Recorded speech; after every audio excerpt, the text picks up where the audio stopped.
Hello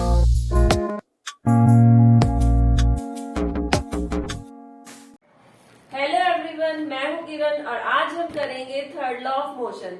third law of motion क्या होता है, हम डे टू डे लाइफ के कुछ एक एग्जांपल के साथ हम समझेंगे। सबसे पहले हम नॉर्मली अपने ऊपर ही लेते हैं कि जब हम अर्थ पे चलते हैं या जब हम जमीन पे चलते हैं तो हम कैसे चल पाते हैं। हमारे पैर फोर्स एक्सर्ट करते हैं जमीन के ऊपर बैकवर्ड डायरेक्शन में, और जमीन हमें आगे की तरफ प्रेशर करती है, यानी कि हमने एक्शन किया जमीन के ऊपर और जमीन ने हमें उसके बदले रिएक्शन दिया। तो इसका मतलब कि हर एक चीज का अपना एक, जब हम एक्शन करते हैं तो वो चीज हमें रिएक्शन देती है बदले में। ये थर्ड लॉ ऑफ मोशन है। दूसरा एग्जाम्पल हम समझते हैं, जब हम पानी में तैरते हैं, जब हम स्विमिंग करते हैं तो हम स्विमिंग कैसे करते हैं, पानी को ऐसे ऐसे करते हैं ना, हाथ से या पैरों से पीछे की तरफ धकेलते हैं। जब हम पानी को पीछे की तरफ धकेलते हैं तो पानी हमारे ऊपर एक फोर्स एक्सर्ट करता है आगे की तरफ, तभी हम उसमें स्विम कर पाते हैं आगे की तरफ। तो इसीलिए जब हम एक्शन करते हैं वाटर पे तो वो बदले में हमें क्या देता है, एक रिएक्शन देता है। और रिएक्शन क्या होता है, यही फोर्स न्यूटन का थर्ड लॉ है।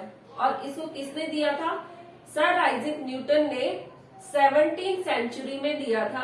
और 17वीं सेंचुरी में उन्होंने ये बताया था, उन्होंने ये डिस्कवर किया था कि पानी के ऊपर या कहीं भी जब हम एक्शन करते हैं तो उसका एक विपरीत और इक्वल, समान और विपरीत प्रतिक्रिया होती है।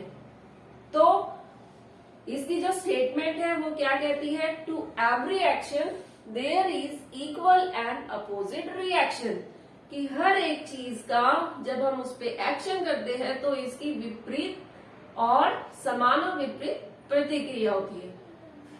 अब हम आते हैं कि इट इज इम्पोर्टेंट, इसमें दो चीजें रिमेम्बर करने वाली चीज ये है कि जब it is important to remember that action and reaction always act on the two different object.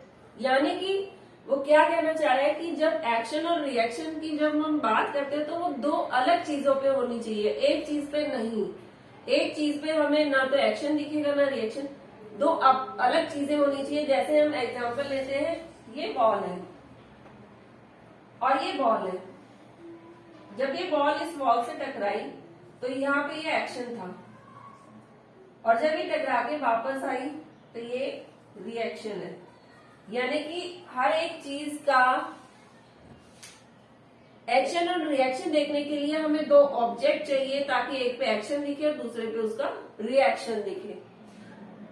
तो दूसरी चीज जो इम्पोर्टेंट चीज है जो हमें रिमेम्बर करनी है वो ये है कि action and reaction always exert same force of magnitude, मतलब जो फोर्स होगा वो सेम मैग्नीट्यूड का होगा, जबकि जो फोर्स एक्सर्ट करेगा एक्सेलरेशन वो डिफरेंट मैग्नीट्यूड की होगी। क्यों, क्योंकि उसके साथ लिए हम एक एग्जांपल लेते हैं। मान लो ये मैंने ये बॉल ली m1 मास की, ये बॉल ली m2 मास की, इनका आपस में कॉलिजन हो गया तो ये इसके ऊपर फोर्स एक्सर्ट करेगा Fm1 m2, और ये फोर्स होगा इसकी वजह से इसके ऊपर m2 और m1।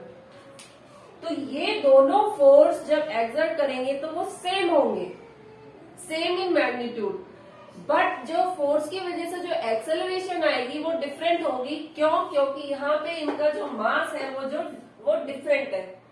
तो मास डिफरेंट होने की वजह से जो फोर्स सेम मैग्नीट्यूड का एक्सर्ट होगा एक दूसरे के ऊपर, तो उसके जो एक्सेलरेशन आएगी वो डिफरेंट आएगी। यही ये चीज रिमेम्बर करने वाली है। तो यहाँ पे और भी बहुत सारे एग्जांपल्स हैं थर्ड लॉ ऑफ मोशन के, जो हम डे टू डे लाइफ में देखते हैं। जैसे रॉकेट लॉन्च होता है तो उसमें जो प्रेशर होता है, जो गैसेज एक्सर्ट करती है उसके ऊपर प्रेशर ऑफ थ्रस्ट, वो उसे ऊपर की तरफ धकेलती है और रॉकेट उसको नीचे की तरफ थ्रस्ट फोर्स एक्सर्ट करता है, वो जो नीचे की तरफ, इसीलिए रॉकेट ऊपर की तरफ उड़ता है। दूसरा एग्जांपल, जब हम गन को फायर करते हैं तो गन हमारे हैंड पे एक जर्क लगाती है।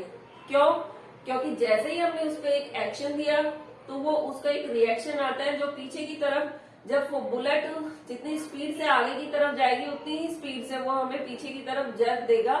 तो ये भी थर्ड लॉ ऑफ मोशन का एग्जाम्पल है। तो इसके साथ ही थर्ड लॉ ऑफ मोशन, अगर आपको अच्छा लगा, अगर मेरी जो third law of motion explain करने की जो टेक्निक है आपको अच्छी समझ आई, तो उसके लिए आप वीडियो को लाइक करना, शेयर करना और सब्सक्राइब करना। आगे हम करेंगे law of conservation of momentum. तब तक के लिए धन्यवाद।